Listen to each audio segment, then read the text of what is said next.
성경 본문을 읽으면서 다 느끼셨을지 모르겠어요.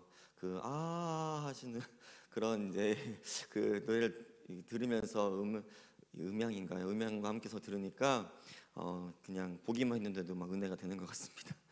오늘 이 말씀은요, 여러분과 제가 많이 들었던 말씀이고 또 예수님께서 비유를 말씀하신 말씀으로 또 유명한 말씀입니다. 잃은 양의 비유, 또 한 드라크마를 잃은 여인이 그 드라크마를 찾기까지 또 열심을 내었고 기었고 찾아낸, 그리고 기쁨을 누리는 그런 비유의 이야기입니다. 누가복음을 통해서 계속해서 말씀을 나누고 있는데, 저희가 이 누가복음을 통해서 크게 두 가지를 확인하고 있습니다. 첫 번째는 하나님의 나라가 이 땅 가운데 임했다라는 이야기입니다.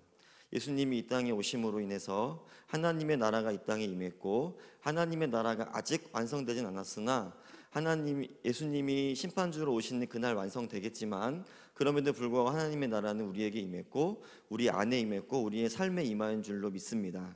그래서 그 임한 나라를 통해서 우리는 하나님의 나라를 알고 느끼고 경험하고, 그리고 하나님의 나라의 능력을 이 땅에서도 행할 수 있는 그런 하나님의 백성이 된 줄로 믿습니다.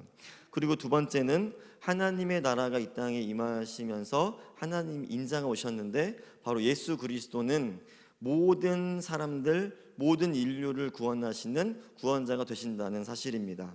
그래서 이 두 가지, 하나님의 나라가 임하였다는 사실과 그리고 예수님만이 모든 인류를 구원하실 만한 인자가 되신다는, 메시아가 되신다는 이야기입니다.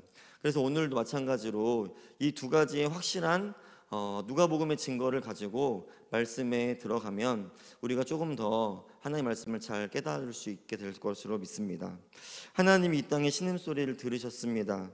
그리고 억눌린 자, 갇힌 자, 가난하고 소외된 자들, 그리고 세상의 유혹으로 인해서 눈이 가리워진 자들과 또 사망의 권세에 억눌린 이 땅의 모든 영혼들을 구원하러 오셨습니다.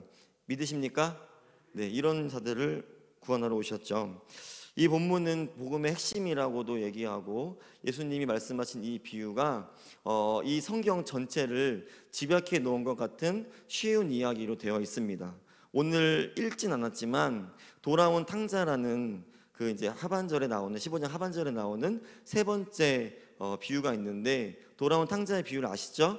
이것만 읽어도 예수님의 구원이 무엇인지에 대해서, 복음이 무엇인지에 대해서 잘 알 수 있는 것처럼, 사실 로마서에서 복음이 무엇이고 구원이 무엇인지 논리 정연하게 써놨고, 갈라디아서에는 정말 말할 수 없는 그 벅찬 가슴 또는 거친 숨을 막 내몰아치면서 바울의 어떤 믿음에 대한 그 강력한 외침이 있었다면, 오늘 이 이야기는 우리가 다 아는 이야기인데도 불구하고 우리 가슴에 들어와서 우리의 가슴을 따뜻하게 하고 우리의 가슴을 놀라게도 하고 우리가 다시 한번 하나님께로 돌아서게 하는 그런 놀라운 복음의 진수가 되는 줄로 믿습니다. 그래서 이 말씀은 복음 그 자체라고 말할 수 있습니다. 오늘 우리가 이 간단하지만 또 이 말씀을 우리가 더 깊게 상고하면서 정말 다시 한번 하나님의 나라로 부르시고 하나님의 나라의 일꾼으로 부르시고 또한 주역으로 부르셔서 우리를 사용하시길 원하시는 주님 앞에 우리가 다 내어지기를 주님의 이름으로 축원합니다. 오늘 이 비유가 왜 시작되었는지는 우리가 1절과 2절을 보면 쉽게 알 수가 있습니다. 우리 1절과 2절을 한번 읽어보겠습니다. 시작. 모든 세리와 죄인들이 말씀을 들으러 가까이 나아오니 바리새인과 서기관들이 수군거려 이르되 이 사람이 죄인을 영접하고 음식을 같이 먹는다 하더라. 세리와 죄인들이 예수님의 말씀을 들으러 많이 모여 있었습니다. 그런데 바리새인과 서기관들이 수군거렸습니다. 이 수군거렸다는 말은 화가 났다는 얘기는 아니고 그냥 이상하게 여겼다 이 소리입니다. 그러니까 예수님이 왜 저렇게 하실까를 이상하게 여겼다는 것이죠. 죄인들과 영접해서 음식을 같이 먹고 있는 모습이 그들에게는 이상하게 여겨진 것입니다. 예수님은 그들과 함께 먹고 마시면서 소위 말하는 식탁 교제를 나누셨습니다. 그 당시에 유대법으로 세리와 또 율법을 지키지 않는 죄인들 또는 율법에 어긋나게 행동해서 죄를 진 죄인들을, 또 그리고 가난한 자, 소외된 자들을 유대인들은 이웃이라고 생각하지 않았습니다. 그리고 그들 죄인과 또는 세리와 그런 자들과 함께 식탁 교제를 한다는 것은 그들과 동일시되는, 부정하게 되는 그런 일을 이야기합니다. 그러니까 예수님이라고 하는 정통 유대인이 유대법을 지키지 않고 하나님의 말씀에서 회당에서 하나님의 말씀을 가리키는데 놀라운 지혜가 있음에도 불구하고 그런 가난하고 소외된 자들, 그리고 바리새인들과 율법교사들은 이웃이라고 생각하지 않는 그들과 식탁을 교제하면서 이렇게 만나시는 것을 보면서 이상하게 여겼다는 것이죠. 사실 이 죄인과 세리들을 바라보는 이 율법교사와 이 바리새인들에게는 하나님의 말씀으로 보는 믿음이 없었습니다. 무슨 말이냐면, 우리도 생활을 하다 보면 하나님의 말씀으로, 믿음으로 어떤 것을 봐야 되는데 보지 못할 때가 많이 있다는 것입니다. 믿음으로 보면 할 수 있는 일일 수도 있고, 믿음으로 보면 포기해야 되는 일일 수도 있습니다. 믿음으로 보면 참아야 되고, 믿음으로 보면 원수지만 사랑해야 될 사람도 있는 것이죠. 그런데 우리는 너무나 쉽게 하나님의 말씀으로 입각해서 생각하고 하나님의 주시는 믿음으로 말미암아 보는 것을 너무나 쉽게 포기해버린다는 거예요. 오늘 율법교사들과 바리새인들은 그것을 왜 포기했을까요? 그들에게 어떤 이익이 있었을까요? 아니면 그들에게 어떤 정치적인 승리가 있었을까요? 뭔지 모르겠지만 하여튼 이들은 하나님의 말씀에서 입각해서 보는 것과 생각하는 것을 버렸습니다. 그리고 믿음으로 그런 가난한 사람들과 또 버려진 자들, 그리고 또 율법에 어긋나서 죄를 짓는 사람들을 이렇게 포용하는 것을 포기했다는 것이죠. 당시 세리는 로마 정부를 위해서 일하는 유대인이었습니다. 쉽게 말하면 친일파 같은 그런 느낌입니다. 요즘 뉴스에서 문제가 되었긴 하던데 그런 거예요. 그러니까 친로마파죠. 그래서 로마에서 주는 그런 일인데, 그래서 유대인들의 세금을 걷어서 그들에게 줘야 되는데 돈을 벌어야 되니까 고리 세금을 걷는 거죠. 더 많은 세금을 걷어서 세금을 내고 자기가 그 남는 세금을 갖는 것입니다. 그런데 얼마나 싫어했겠습니까? 그런데 더군다나 이 세리들은 그 유대인들에게만 세금을 걷는 것이 아니라 그 지방에 살고 있는 이방인들의 돈까지도 만들자는 것이죠. 사실 유대인들은 이방인이라면 치를 떨었고 상종도 하지 않았고 그들의 땅에 발을 대면 발에서 먼지를 떨어버리는 사람들이었는데, 그런데 이방인들의 돈을 만지는 그런 더러운 세리들과 당연히 함께할 수 없는 것이었습니다. 그런데 예수님은 그런 소외되고 또 외면당하는 세리와 죄인들을 기쁘게 영접을 하세요. 예수님은 거절당하고 소외당한 자들을 회복시켜 주시고, 그리고 그 만찬으로 이끄시고 그들을 안아주십니다. 바리새인들과 율법교사들은 예수님을 비난했습니다. 왜 비난했냐면 그들이 세워놓은 모든 율법의 질서와 어떤 사회적인 종교적 질서가 예수님이 그들이 하지 않는 어떠한 선한 행동으로 말미암아서 죄인들과 바리새인들과 함께 식사하는 것을 통해서 자기들이 세워놓은 어떤 질서들과 법들이 무너진 것이에요. 그러니까 다시 말하면 자기들의 옳다라고 생각했던 거, 자기들이 이렇게 우리 공동체는 지켜야 된다고 얘기했던 것이 다 무너지게 된 것입니다. 예수님 때문에, 하루아침에. 그러니까 이 사람들은 예수님을 이상히 여긴 것뿐만이 아니라 나아가서는 예수님을 죽이려고 모의하는 그런 악한 일에 사용되게 되어지는 것이죠. 그런데 우리가 살아가면서 우리에게도 이런 모습들이 왕왕 보이게 되는 것입니다. 우리들이 가지고 있는 어떤 질서라는 것이, 우리가 생각하는 어떤 옳다라고 하는 것이 하나님의 법보다 앞설 수는 없습니다. 하나님이 말씀하시는 사랑과 그 사랑의 실천보다 앞설 수는 없다는 것이죠. 그것을 보여주시기 위해서 예수님이 이렇게 세리와 또 죄인들과 친히 식사를 하시면서 율법교사들과 죄인들을 이렇게 식탁 교제를 통해서 안아주시는 것을 볼 수가 있습니다.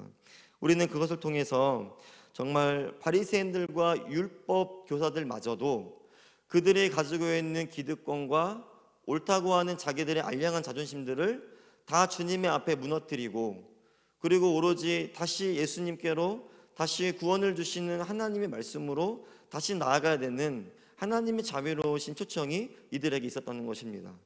그래서 오늘 예수님이 바리새인들과 세리들을 공격하거나 또는 그들을 이렇게 그들의 자존심을 무너뜨리기 위해서 그런 행동을 하신 것이 아니라 오히려 그들에게 하나님의 자비로운 초청을 하고 계신 것이죠. 누가복음 3절, 그러니까 오늘 3절을 보시면 예수께서 그들에게 이렇게 비유로 말씀하십니다. 세 가지 비유가 있는데 오늘은 첫 번째 비유만, 두 번째 비유까지 봤는데요. 첫 번째는 잃어버린 한 마리 양을 찾는 비유가 있고, 두 번째는 잃어버린 한 드라크마를 찾는 여인의 비유가 나오고, 마지막에는 우리가 잘 알고 있는 돌아온 탕자의 비유가 나오고 있습니다. 그런데 이 3절에 쓴 이 비유라는 말을 쓸 때는 비유 세 가지가 나오면 뭐라고 써야 되냐면 비유들이라고 써야 되잖아요. 이해가 가세요? 네, 비유들이라고 써야 되는데 이것을 비유들이라고 쓰지 않고 비유라고 얘기하고 있다는 것이죠. 원어에서도 이것을 복수형으로 쓰지 않고 단수로 쓰면서 이 세 가지의 비유가 오늘 읽진 않았지만 16장에도 나올 이제 나사로와 부자와 거지 나사로에 대한 이야기까지 다 합쳐서 5개 정도의 5개의 비유가 나오는데, 이런 비유의 맥락이 비유는 세 가지지만 그러나 하나님 말씀하시고자 하시는 바는 한 가지라는 것입니다. 이해가 가시죠? 그래서 오늘 이것을 염두에 두시고 이 드라크마의 비유도 잃어버린 양의 비유도 들으시면 좋겠습니다. 4절을 한번 같이 읽어보겠습니다. 시작. 너희 중에 어떤 사람이 양 100마리가 있는데 그 중에 하나를 잃으면 99마리를 들에 두고 그 잃은 것을 찾아내기까지 찾아다니지 아니하겠느냐. 아멘. 잃어버린 양을 지금 찾는다고 하는데요, 우리가 이 본문 말고 마태복음에 나오는 18장에 나오는 똑같은 비유의 말씀이 있어요. 그 말씀도 같이 읽어보고 한번 생각해 보도록 하겠습니다. 같이 읽어볼까요? 시작. 너희 생각에는 어떠하냐? 만일 어떤 사람이 양 100마리가 있는데 그 중에 하나가 길을 잃었으면 그 99마리를 산에 두고 가서 길 잃은 양을 찾지 않겠느냐. 아멘. 이 두 말씀이 기억이 안 나실 거예요. 제가 말씀을 드릴게요. 첫 번째 누가복음의 말씀과 이 두 번째 마태복음의 말씀에는 한 2가지 정도의 차이점이 있습니다. 뭐 더 찾을 수도 있는데 대략 크게 2가지 차이점이 있습니다. 첫 번째 차이점은 마태복음에서는 양이 길을 잃어버립니다. 여기 나와 있으니까 한번 보시면은 그 중에 하나가 길을 잃었으면 이라고 나오고 있어요. 그러니까 길을 잃은 게 누구의 책임입니까? 양의 책임입니까? 아니면은 목자의 책임입니까? 자, 그 하나가 길을 잃었습니다. 누가 책임이죠? 양의 책임입니다. 길을 잃은 양의 책임이에요. 그러니까 목자라는 말이 없이 길을 잃었다는 말은 자기가 그냥 길을 잃어버린 겁니다. 딴짓을 했든지 풀을 뜯고 있는지 양이 먼저 다 갔다든지 뭐 그래서 하여튼 잃었다는 거예요. 그러니까 길을 잃은 책임이 누구에게 있습니까? 양에게 있습니다. 그런데 오늘은 누가복음 4절에 보면은 오늘 본문 4절에 보면 오늘은 이렇게 4절에서 이렇게 얘기해요. 어떤 사람이 있는데, 목자라고 얘기하면은요, 목자가 있는데 목자가 양을 치다가 한 마리 양을 잃어버린 겁니다. 자, 목자가 양을 치다가 양을 잃어버렸습니다. 양이 길을 잃은 게 아니라 양을 잃어버렸습니다. 양을 잃은 게 누구의 책임이죠? 목자의 책임이죠. 이해가 되세요? 마태복음에서는 양이 잘못해서 길을 잃어버린 거고, 오늘 누가복음에서는 목자가 양을 잘 간수를 못해서 양을 잃어버린 겁니다. 그 차이가 있는 거예요. 마태복음에서 나오는 이 양은요, 사실 유대인을 가리켜요. 유대인들은 자기가 다 안다고 했기 때문에, 자기가 다 알고 자기를 종교적으로 교만했기 때문에 구원자이신 예수님을 믿지 않았습니다. 그래서 결국에 길을 잃고 만 거예요. 구원의 길을요. 그런데 오늘을 살아가는 우리들에게는 이 마태복음의 얘기보다 이 누가복음의 얘기가 조금 더 가슴을 울리는 것 같습니다. 왜 그러냐면 양을 잃어버린 것이 목자의 책임이라는 거예요. 물론 하나님의 책임이냐 이렇게 완벽하게 물을 수 있는 것은 논점이 아니지만, 사실 뭐가 문제냐면 목자가 양을 잃었기 때문에 이 목자의 심정이 어떤지가 더 두드러지게 나타난다는 겁니다. 그래서 오늘 우리가 알고 싶은 것은 양이 잃어버렸을 때 어떻게 목자에게 돌아가는 것이 아니라 목자의 심정이 어떤지를 우리가 한번 알아보려고 하는 것입니다. 또 두 번째는 마태복음에서는 그 양을 만일 찾게 된다면 우리가 기뻐하자, 이렇게 얘기를 하는 것이죠. 만일 찾으면, 아직 찾지 못했지만 찾게 되면 그리하자라고 얘기하는 것입니다. 근데 오늘 누가복음에서는 어떻게 얘기를 하냐면 찾아서 어깨에 메고 집으로 돌아왔다. 그리고 우리가 그것을 기뻐하자라고 얘기합니다. 목자가 잃어버린 양을 목자가 책임지고 기필고 찾아낸다는 것이죠. 그래서 오늘 제목이 반드시 찾으신다입니다. 한번 해보실까요? 반드시 찾으신다. 네, 할렐루야. 그래서 반드시 찾으신다는 거예요. 목자는요. 오늘 그 누가의 기자가 그것을 더 얘기하고 있는 것입니다. 한 목자가 양 100마리를 치는데 그 중에 한 마리를 지금 잃어버린 상황이잖아요.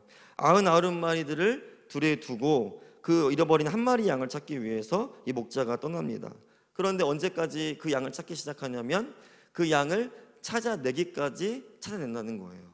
이 찾아낸다라는 말은 계속해서 찾아낸다라는 두 가지의 그 단어가 합쳐진 건데요. 그러니까 예수님이 만약에 목자시라면 그 목자 되신 그분은 그 잃어버린 양을 꼭 반드시 찾아낼 때까지 찾는다, 이 말입니다. 그러니까 우리 목자 되신 예수 그리스도는 우리를 찾을 때 찾기를 멈추지 않는다는 말씀이세요. 오늘 이 자리에 여러분을 부르시고 오늘 이 말씀을 듣는 중에도 우리들이 잘못 길을 갔을지 모르지만, 우리들이 지금 잘못 길에 들어서 있을지도 모르지만 끊임없이 주님의 말씀으로, 성령님의 권능으로 우리를 하나님의 길로 인도하고 계시다는 말씀입니다. 그래서 하나님이 불의하시다고 하나님을 원망할 수 없는 것이 바로 여기에 있습니다. 오늘 우리는 하나님께서 잃어버린 영혼들을 어떻게 찾으시는지 그 의미를 확실하게 오늘 보게 되었습니다. 하나님 우리를 계속해서 끊임없이 찾을 때까지 찾고 계시는 것입니다. 아버지는 당신의 독자이신 예수 그리스도를 이 땅에 보내시기까지, 또 그 예수님을 죽이고 살리시기까지 우리를 사랑하시고 우리를 구원하러 이 땅에 오셨습니다. 오늘 저와 여러분은 그 하나님의 열심으로 이 자리에 있는 것입니다. 여러분은 그 하나님의 쉬지 않고 신실하신 주님의 약속을 그분이 이행하심으로 말미암아 이 땅에서 살아가고 있다는 것입니다. 그리고 하나님의 나라를 누리고 살아가고 있다는 것입니다. 하나님의 놀라우신 사랑으로 시작된 이 구속의 역사는 오늘 이 비유를 통해서 우리를 다시 한번 믿음의 반석으로 올려놓는 것입니다. 질문을 한번 드리겠습니다. 아까 했던 내용인데요. 양이 길을 잃었을 때 양이 길을 잃은 것입니까? 목자가 양을 잃어버린 것입니까? 오늘 본문에서 목자가 양을 잃은 것이죠. 목자가 양을 잃어버려서 목자가 그것을 찾아냅니다. 왜 이런가가 신기하게 그 다음 비유에 나와 있어요. 왜 목자가 잃었고 왜 목자가 찾아야만 했는지, 그리고 찾을 때까지 찾아야만 했는지 그 이유가 뒤에 나와 있더라고요. 우리 뒤에 읽진 않았지만 우리 잘 아시니까 한 여자가 10드라크마가 가지고 있었습니다. 그는 이 10드라크마는 이 드라크마라는 단위는요, 헬라 지역에서 썼던 단위인데 하루 노동자 품삯입니다. 로마에서는 한 데나리온이라고 하죠. 그런데 10드라크마니까 그 과부였는지 아니면 결혼을 위해서 이제 준비를 하고 있었는지 모르겠지만 하여튼 여자에게는 소중한 돈이었던 것 같아요. 그런데 한 드라크마를 잊어먹었습니다. 근데 이 드라크마를 찾으려고 불을 켜고 집안을 쓸고 구석구석 찾아가면서 결국 그 드라크마를 찾아내게 되죠. 이 드라크마를 히브리어 수사법을 통해서 보면요, 저도 처음 이제 보면서 알게 됐는데요. 이 드라크마는 그 히브리인의 은전, 이렇게 이야기를 한다 그래요. 히브리인의 은전. 이 이야기는 무슨 소리냐면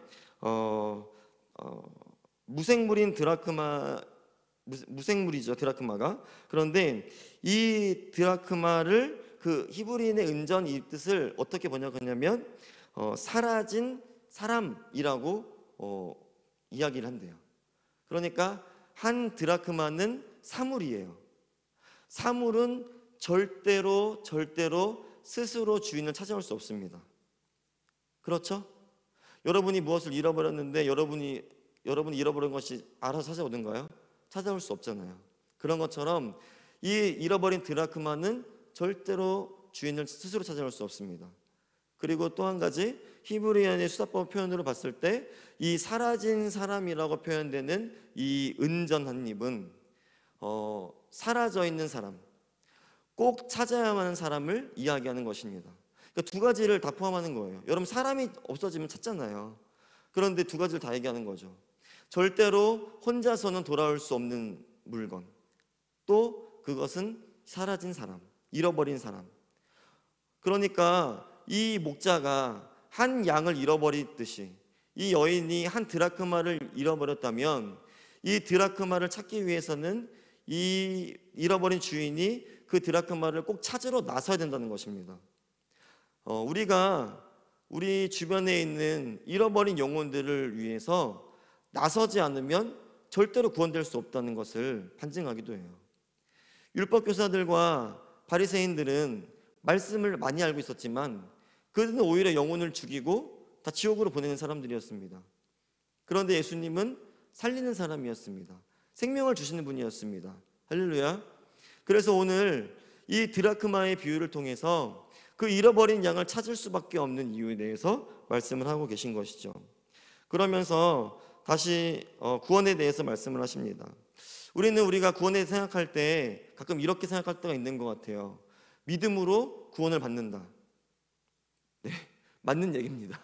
믿음으로 구원을 받는다. 그런데 교묘하게 믿음으로 구원을 받는다 속에 우리가 무엇을 더 첨가하는 것 같아요. 믿음으로 구원을 받지만 조금 더 기도를 열심히 하고, 믿음으로 구원을 받지만 조금 더 전도를 열심히 하고, 믿음으로 구원을 받지만 조금 더 주일 성수를 빠지면 안 되고, 이런 어떤 단서들을 붙이게 되는 것이죠. 그런데 우리가 이 얘기를 하면 이 이야기가 좀 쉽게 풀이될 수 있을 것 같아요. 여러분, 이스라엘이 백성들이 출애굽을 할 때 어떻게 출애굽을 했죠? 다 아시니까 빨리 얘기해 보면 홍해를 건너야 됐습니다. 아시죠? 홍해를 건너야 되는데 뒤에선 애굽의 군대들이 늑달같이 쫓아오는 거죠.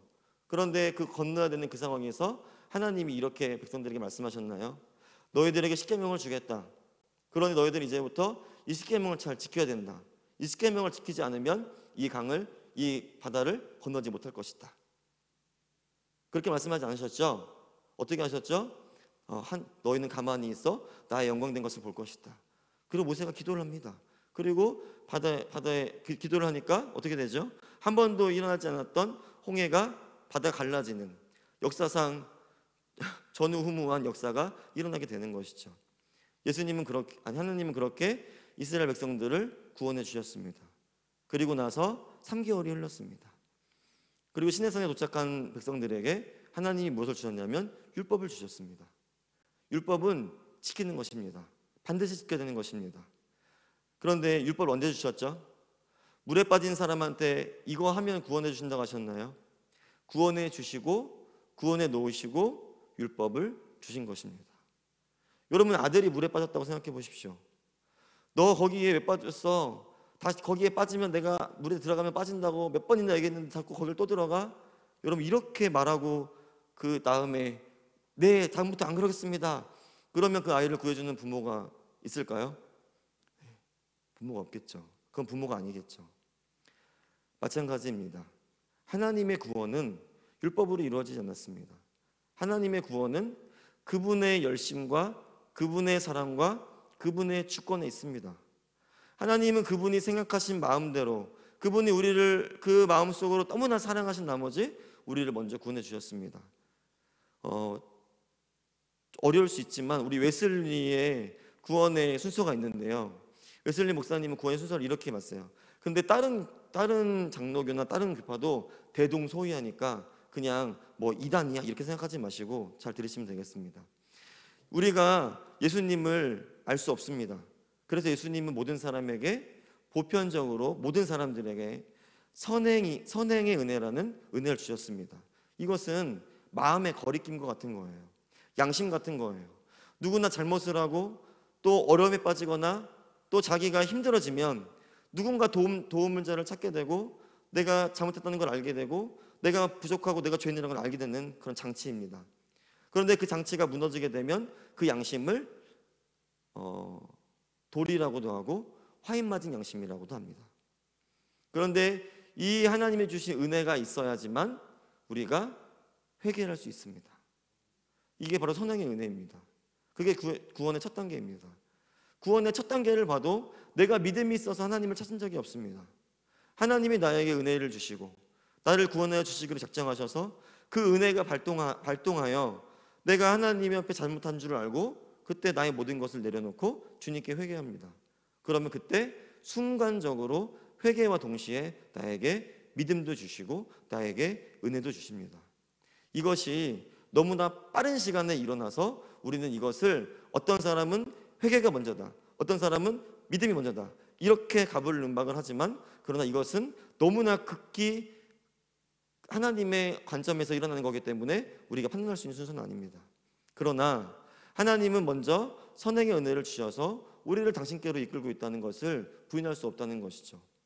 하나님의 구원은 하나님의 마음에 있다는 것이죠. 그래서 우리가 구원하고 싶다고 구원하는 것이 아닙니다. 구원받고 싶다고 구원받는 것이 아닙니다. 하나님의 주권에 달려 있습니다. 하나님의 놀라우신 사랑, 그 믿을 수 없는 사랑으로 우리가 정말 찾게 되어진 자라는 것이죠. 그러니 오늘 이 자리에서 예배를 드릴 수 있고 십자가의 은혜로 말미암아 하나님 앞에 나올 수 있는 여러분이라면 얼마나 하나님이 사랑하시고 여러분은 얼마나 하나님의 은혜를 사랑하셔서 이 자리에 나오신 분이겠습니까? 5절을 한번 같이 보겠습니다. 시작. 또 찾아낸즉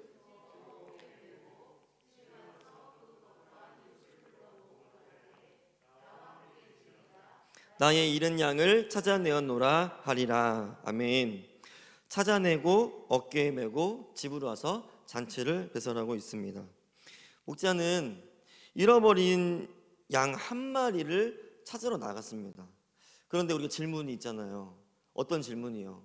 왜 99마리 양도 이쁘고 좋은데 왜 한 마리 잃은 양 때문에 99마리 양을 들에다가 그렇게 그냥 무방비 상태로 놨습니까? 이렇게 말할 수 있는데요. 100마리 양이잖아요. 이렇게 많은 양을 칠 때는 보조 목자가 있었다 그래요. 그러니까 버려둔 건 아니에요. 보조 목자가 있었다는 것이죠. 그래서 어쨌든 그 한 마리를 찾으러 갑니다. 근데 성경에서 말하는 바는 그 한 마리 양이요 그렇게 중요하다는 거예요. 우리가 궁금한 것은 그 잃어버린 한 마리가 왜 그렇게 중요한가라는 거예요. 왜냐하면 저와 여러분은 저는 그렇게 생각 안 할 때도 있거든요. 제 주위에 있는 잃어버린 한 영혼이 막 그렇게 소중하게 여겨지지 않을 때도 있어요. 그래서 오늘 이 본문이 더욱더 알고 싶고 깨닫고 싶은 겁니다. 한 마리 잃어버린 양 때문에 놓고 간 99마리가 그렇게 보조 목자에 남겨졌고 그 목자는 언제 찾을지 모르지만 하여튼간 찾아내겠다고 찾아 나섰습니다. 여러분 그 한 마리 양이 얼마나 귀중한 건지 제가 3단계로 한번 말씀을 드려보려고 그래요. 한번 생각을 한번 해보세요. 머릿속으로요. 자, 집에 쇠젓가락 10개가 있어요. 쇠젓가락 10개, 젓가락 10쌍이 있습니다. 그런데 하나를 잃어버렸어요. 여러분 어떠실 것 같아요? 기억도 안 나시나요? 네, 많이 조금 안타까우신가요? 근데 이 젓가락을요 갑자기 무심코 침대 밑을 쓸다가 젓가락을 찾아낸 거예요. 여러분 기분이 어떠실 것 같아요? 아이고 여기 있었네. 너무 기분이 좋겠죠. 자, 2단계. 집에 24K 금반지가 10개가 있습니다. 10돈. 요즘 비싸죠? 근데 이 10개의 반지 중에 하나를 친구한테 너무 자랑하고 싶어가지고 금반지를 끼고 나갑니다. 그런데 안타깝게도 그 금반지를 잃어버리고 말아요. 얼마나 마음이 아프고 슬픈지 제 마음도 슬픕니다. 집에 돌아보니 다행히 근데 집에 돌아보니까 9개의 반지가 멀쩡히 있는 거예요. 여러분 어떨까요? 아우 정말 다행이다. 하나는 잊어버렸지만 그래도 9개 남아있으니 얼마나 다행이냐. 위로를 받습니다. 자, 3단계입니다. 한 집사님에게 두 아들이 있었어요. 근데 이 두 아들을 데리고 서울 귀경을 시켜주는 거예요. 근데 서울 구경을 갔는데 이 구경하다가 서울역에서 둘째 아들을 잃어버려요. 정신이 없는 거예요. 안절부절 못하고 이 아이를 막 찾아다닙니다. 아이를 잃어버린 부모가 누구 탓을 못해요. 다 자기 탓을 해요. 내 탓이다. 제 애가 잃어버린 건 다 내 탓이야.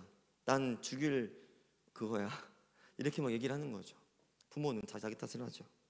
그리고 막 찾아다니는 거예요. 어디 있을까 막 찾아다니는 거죠. 나중에 막 눈물이 막 나고요. 자, 이 한 아이들을 잃어버린 부모가 집에 와서 남아있는 한 아들을 보고 위로를 받을까요? 금반지는 위로를 받잖아요. 네. 젓가락은 위로가 필요도 없고요. 한 아들이 남아있다고 해서 절대로 위로받을 수가 없습니다. 쇠젓가락은 없어도 다른 것으로 대신할 수 있고 금반지 하나는 없어져도 다른 금반지로 위로받을 수 있습니다. 그런데 자식은 다른 자식으로 위로받을 수 없습니다.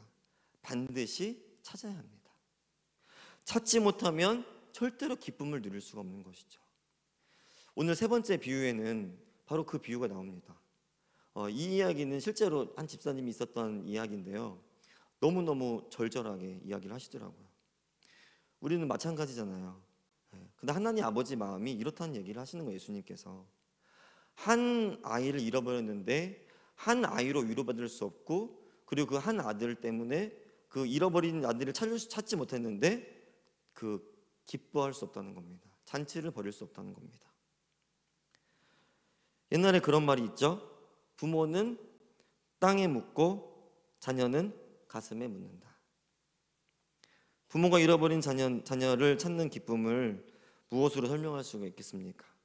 저 영상을 한번 보고 싶어서 영상을 찾다가 너무 말씀이 길어질 것 같아서 자제했는데 그 20년 동안 딸을 못 찾은 그 아버지가 그 딸에게 말하고 싶은 게 딱 한 가지가 있더라고요. 그게 뭐냐면 나는 너를 20년 동안 한 번도 잊지 않고 널 찾아다녔다. 이 한마디만 하고 싶다고 하더라고요. 저는 사랑한다 이 말이 나올 줄 알았어요. 근데 그 20년 만에 만난 딸이 있다면 그 딸이 어떤 말을 듣고 가장 마음에 위안을 얻을까? 널 한 번도 잊지 않고 너를 20년 동안 찾아다녔다. 이 얘기를 들으면 너무 기쁠 것 같아요. 하나님 아버지는 그분의 자녀인 우리 모두를 찾기를 원하시고 그리고 찾기 위해 오셨습니다. 오늘 여러분들을 통해서 찾기를 원하십니다. 여러분의 이웃에 있을 수도 있고 여러분의 친척 중에 있을 수 있고 여러분의 배우자가 그럴 수도 있습니다. 근데 그런 여러분의 이웃들이, 여러분의 아직 구원받지 못한 분들이 돌아와야지만 하늘나라에서 잔치가 열립니다. 그리고 기쁨을 얻습니다. 우리는 기뻐할 수 없습니다. 우리가 찬양을 아무리 해도 기쁘지 않은 이유가 있습니다. 우리가 아무리 말씀을 많이 듣고 아무리 많이 모여서 막 뭘 해도 마음이 기쁘지 않는 이유가 있어요. 왜 그렇죠? 하나님 아버지를 모시고 하는 잔치에 하나님 아버지가 기쁘지 않은데 어떻게 우리가 기뻐할 수 있습니까? 감히 기쁘지 않은 거죠. 그런데 그 잃어버린 양을 찾고 나서야 비로소 큰 잔치가 열리는 것입니다. 여러분, 근데 한 가지 더 이해한 게 있어요. 뭐냐면 큰아들은 기뻐하지 않았다는 데 있습니다. 그렇죠? 맏아들은 기뻐하지 않았어. 어리진 않았지만 아버지는 기뻐할 수 있죠. 자기 자신이니까. 그런데 그 맏아들은 기뻐하지 않을 수도 있어요. 그런데 맏아들이 기뻐할 수 있는 이유가 있습니다. 오늘 15장 7절을 같이 읽어보겠습니다. 시작. 내가 너희에게 이르노니 이와 같이 죄인 한 사람이 회개하면 하늘에서는 회개할 것 없는 의인 99으로 말미암아 기뻐하는 것보다 더하리라. 아멘. 우리 3단계를 자꾸 얘기했는데요. 처음의 비유는 99마리에서 하나가 빠져 있습니다. 별로 티가 나지 않죠. 그러나 한 마리를 찾아야 기쁨이 있습니다. 두 번째는 어떻죠? 10개였는데 하나를 또 잊어버려요. 근데 이 하나가 또 와야지 기쁨을 얻어요. 그런데 나중에는 2명이에요. 하나가 없어지면 반이 없어진 거예요. 근데 그 하나가 와야지 여전히 기쁨을 얻습니다. 그럼 하나님의 나라는 어떻다는 얘기일까요? 하나님의 나라에서는요, 무게가 다 똑같은 게 아니에요. 한 영혼의 무게가 모든 영혼의 무게와 똑같아요. 99명을 달고 한 명을 달면 그 무게가 똑같은 거예요. 99명으로 기뻐하는 것보다 그 잃어버린 영혼 오면 완성된 기쁨이 있습니다. 이런 퍼즐을 하면은요, 마지막 퍼즐 못 맞추면 굉장히 뒤가 구리거든요. 죄송합니다. 제가 생활 용어를 자꾸. 네. 근데 그 마음이 안 좋잖아요. 하나 때문에. 저 애가 그러거든요. 그 저 큰 애가. 그런 것처럼 하나님의 나라는 미완성이에요.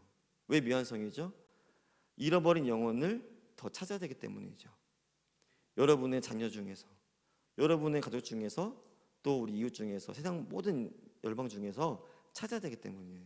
그날까지. 그러면 기쁨을 누리는 공동체가 될 수 있습니다. 잃어버린 영혼들이 한 명이 돌아오면 우리가 다 기뻐할 수 있습니다. 하나님 아버지가 기뻐하시는 그 축제 예배를 즐길 수가 있습니다. 찬양을 할 때 너무나 기쁜 마음, 기도를 하는데 너무나 기쁜 마음, 우리가 할 수 있습니다. 설교를 시작하면서 제가 15장의 비유를 세 가지지만 예수님은 하나의 비유라고 말씀하신다라고 말씀을 드렸죠. 99마리 양이 있어도 잃어버린 한 마리 양을 되찾아야만 기쁨이 있는 공동체입니다. 우리 공동체는 그런 공동체, 그런 믿음의 공동체입니다. 말씀을 정리하면 바리새인과 율법교사들은 구원의 복음을 한정하고 막는 사람이었습니다. 그래서 예수님의 그런 치유와 또는 복음의 구원의 사역들을 막는 사람이 되었습니다. 그래서 그들은 세리들과 죄인들처럼 주님을 영접하지 못했고 구원받지 못했습니다. 바리새인들과 율법교사들은 그 구원의 기쁨뿐만이 아니라 공동체가 회복되는 기쁨도 누릴 수 없었습니다. 여러분, 신앙생활을 하면서 아버지의 기쁨이 내 기쁨이 되지 못한다면 여러분, 신앙생활을 하는 게 얼마나 힘들고 괴롭겠습니까? 여러분의 신앙생활이 정말 기쁘고 우리 모두의 신앙생활이 기뻐지는 것은 바로 하나님 아버지께서 잃어버린 영혼들을 찾기를 원하실 때 우리가 그 마음을 알고 우리가 예수님이 목자가 자기가 잃어버린 양을 끝까지 찾아내야지만 기쁨을 얻는 것처럼, 부모가 잃어버린 아들을 찾아야지만 기쁠 수 있는 것처럼, 우리에게 있는 그런 마음 상한 영혼들을 우리가 찾지 않는다면 우리도 동일하게 기뻐할 수 없는 것이죠. 오늘 주님의 마음을 알아서 저와 여러분의 그런 구원의 사역이 저와 여러분 상황 가운데 놀랍게 일어남으로 말미암아 기쁨과 자유함을 회복하시기를 주님의 이름으로 축원합니다. 악한 지체가 없습니다. 아픈 지체입니다. 예수님 우리를 악하다고 말씀하지 않으시고 아프다고 말씀하십니다. 상한 심령을 가지고 주님께로 나오라고 말씀하십니다. 악한 것은 사람이 아니라 그의 잘못일 뿐입니다. 잘못은 정정돼야 되겠지만 그 아픔은 우리가 공감하고 위로해 줄 수 있어야 됐으면 좋겠습니다. 신앙생활을 하면서 사랑의 깊이가 깊어질수록 우리는 하나님을 더 기뻐할 수 있습니다. 우리 옆에 있는 사람들을 더 공감할수록 우리는 더 하나님의 사랑을 경험할 수 있습니다. 우리 믿음의 공동체 위에 주님의 놀라운 사랑과 기쁨이 넘치게 되기를 주님의 이름으로 소원합니다. 우리 이 시간 오직 주의 사랑에 매여 함께 찬양하면서 오늘 우리를 부르셔서 주님의 사랑으로 인도하시고 주님의 사랑으로 우리를 사로잡으시고 그래서 우리로 말미암아 하나님의 나라가 전파되고 정말 잃어버린 한 영혼을 살리는 그런 일. 근데 그런 일은 우리가 기쁜 일이고 그리고 우리가 주님께 영광을 돌릴 수 있는 일입니다. 이것이야말로 우리가 기쁠 수 있고 우리 가족이 기쁠 수 있고 우리 교회와 나라와 열방이 기뻐할 수 있는 일인 줄로 믿습니다. 우리가 찬양하겠습니다.